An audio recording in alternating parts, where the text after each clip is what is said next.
तो आज का ये नाम निहाद सो कॉल्ड जो दिन मनाया जा रहा है वो एक धोखा और फरेब है। हम ये पूछना चाहते हैं कि कितने मुस्लिम महिलाओं से आपने इंसाफ किया, बताइए।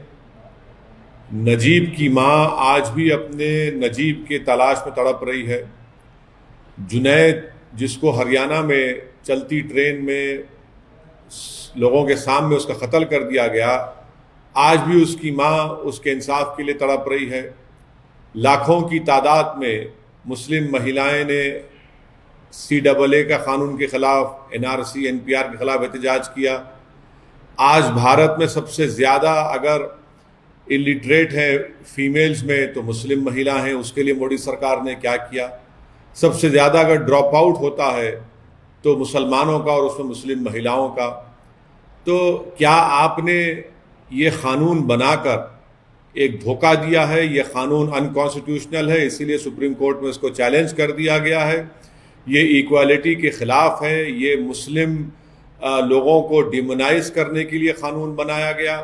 और हम मोदी सरकार से पूछना चाहते हैं कि सिर्फ मुस्लिम वुमेन डे मनाएंगे, दूसरे कम्युनिटी का नहीं मनाएंगे? आप ये कहना चाह रहे हैं कि हमारी हिंदू बहनें, हमारी दलित बहनें, हमारी OBC बहनें, सबका एम्पावरमेंट हो चुका है। क्या आपका ने रिकॉर्ड है? बताइए। तो ये सिर्फ धोखा और फरेब है। इस कानून से मैंने कहा कि उल्टा मुस्लिम महिलाओं का एक्सप्लॉयटेशन होगा, धोखा होगा, वो और परेशान होंगी और किसी को इंसाफ नहीं मिलेगा। डिमोनाइजेशन होगा मुसलमानों का, सिर्फ केस बुक होगा, उसके बाद कोई इंसाफ नहीं होगा उन लोगों पे। तो ये हमेशा इनकी आदत रही है धोखा देने की, फरेब देने की, और ग्राउंड पर इसका कोई, ना तो मुस्लिम महिलाओं ने, मुसलमानों ने इसको एक्सेप्ट किया है बल्कि इसको रिजेक्ट किया है। तो ये इसकी हकीकत है। और एजुकेशन के मामले में मुख्तार अब्बास नकवी हो या मोदी सरकार हो, आप डिमांड ड्रिवन स्कॉलरशिप क्यों नहीं करते माइनॉरिटीज़ की?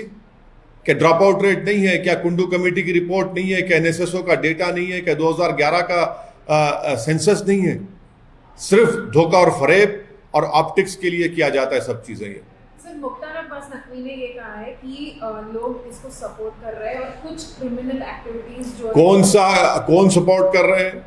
इस कानून के खिलाफ करोड़ों मुस्लिम महिलाओं ने अपने हाथ से साइन करके भारत के प्रधानमंत्री को कहा कि हम इस तरह के कानून को रिजेक्ट करते हैं। ये वो उन लोगों की आप बात क्यों नहीं करते? ग्राउंड पर इसका कोई इंप्लीमेंटेशन नहीं है। बर्डन ऑफ प्रूफ मुस्लिम महिलाओं पर डाल दिया गया।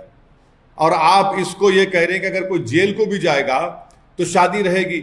इस मुल्क में अगर कानून बनाना है, मैं मोदी सरकार को कह रहा हूं कि डिजर्शन पर कानून बनाइए। वो मर्द जो अपनी बीवी को शादी भी करते हैं और अपने साथ नहीं रखते, उनको छोड़ देते हैं, डिजर्शन पर कानून बनाइए ना। आप डिजर्शन पर कानून नहीं बनाते। और अगर इस कानून के तहत किसी मुसलमान को सजा होगी तो 3 साल और नॉन मुस्लिम को भी तो 1 साल। क्या कर रहे हैं आप? डेमोनाइज कर रहे हैं पूरी कम्युनिटी को। और मुस्लिम महिलाओं से ये नाइंसाफी और एक्सप्लॉयटेशन और ज्यादा होगा इस कानून के तहत। सर, मुख्तार अब्बास नकवी ने ये कहा है कि कोविड की वजह से इस बार इतनी बड़ी सेलिब्रेशन नहीं हो रही है, पर तीसरी साल मतलब अगले साल किस बात का सेलिब्रेशन कर रहे हैं? बताइए। आपके पास रिकॉर्ड है तो बताइए किस बात का सेलिब्रेशन कर रहे हैं? आप तो एक अनकॉन्स्टिट्यूशनल कानून बनाकर जो राइट टू इक्वालिटी के खिलाफ है और उल्टा बर्डन ऑफ प्रूफ मुस्लिम महिलाओं पर डाल देता है।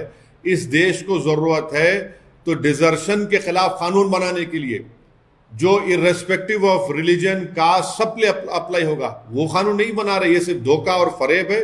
इसका इंसाफ से दूर दूर तक कोई ताल्लुक नहीं है। बीजेपी के लीडर्स ये कह रहे हैं कि PM मोदी के जो हर एक डिसीजन है वो सारे इंप्लीमेंट हुए हैं, चाहे वो राम मंदिर हो या आर्टिकल 370 का रिप्लेसमेंट हो या फिर 80% रिडक्शन इन ट्रिपल तलाक केसेस। कौन सा 80% है? कौन सा डेटा है? बताइए। चलिए देश सामने रखिए।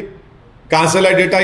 ये डेटा तो आपने अपने घर में बैठकर, बीजेपी के दफ्तर में बैठकर बना लिया है। ग्राउंड पर एक्चुअल रियलिटी है कि मुस्लिम महिलाओं का एक्सप्लॉयटेशन हो रहा है इस कानून के तहत। बर्डन ऑफ प्रूफ मुस्लिम महिलाओं पर है और शादी भी खत्म नहीं होती उसकी।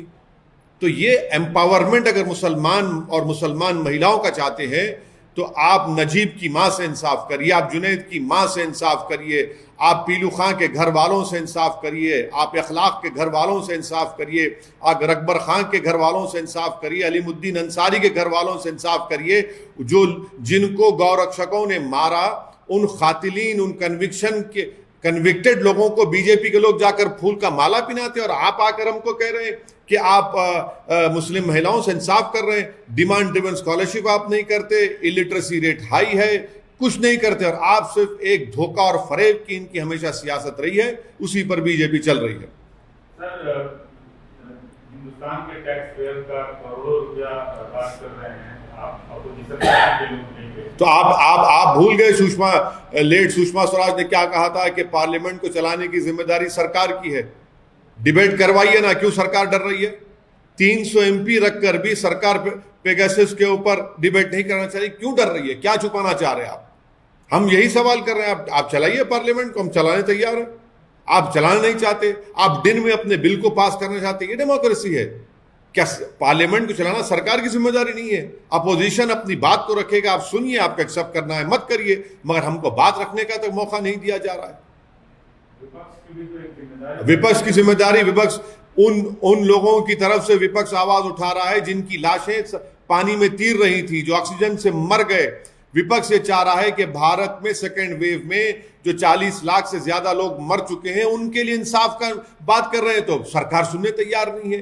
विपक्ष ये चाह रहा है कि आप फोन टैप कर रहे हैं उन लोगों का जो आपके खिलाफ है। विपक्ष चाह रहा है कि आपने वो सॉफ्टवेयर लिया नहीं, मैलवेयर लिया नहीं लिया, आपने NSO से खरीदा नहीं खरीदा, आप उसका जवाब देने तैयार नहीं है। क्यों तैयार नहीं है आप इन चीजों का जवाब देने? विपक्ष ये पूछ रहा है कि किसान इतने महीनों से एहतजाज कर रहा है, आप उनकी बात सुनने तैयार नहीं है। तो सरकार सिर्फ खुद जिम्मेदार है। आज पार्लियामेंट अगर नहीं चल रही है तो मोदी सरकार इसकी जिम्मेदार। सर, उत्तर प्रदेश में आपने पहले ये ऐलान किया कि हम चुनाव लड़ेंगे। अभी प्रधानमंत्री से लेकर तमाम बड़े नेताओं, अमित शाह से लेकर तमाम बड़े नेताओं का वहाँ शेड्यूल तय हुआ है चुनाव प्रचार के लिए। आपको क्या लगता है कि आप इस तरह से स्टार कैंपेनर पार्टी के उनके जाएंगे क्या? हाँ, बीजेपी की हालत खराब है वहां पर। बीजेपी सेकेंड कोविड वेव को मैनेज नहीं कर पाई, 4 लाख से ज्यादा लोगों की मौत हुई है, ऑक्सीजन नहीं प्रोवाइड कर सके, उनकी गलती की वजह से मेडिकेशन नहीं मिला, नौकरियां जा चुकी हैं, और हेल्थ सेक्टर में तो कुछ हुआ ही नहीं यूपी में। मैंने कल ही आपको बताया कि कितने पोस्ट खाली हैं, और इसीलिए बीजेपी की हालत खराब है। और मुझे यकीन है कि उत्तर प्रदेश के नौजवान, उत्तर प्रदेश की जिम्मेदार तमाम जनता अब की बार इस चुनाव में बीजेपी को इंशाअल्लाह ताला शिकस्त देगी।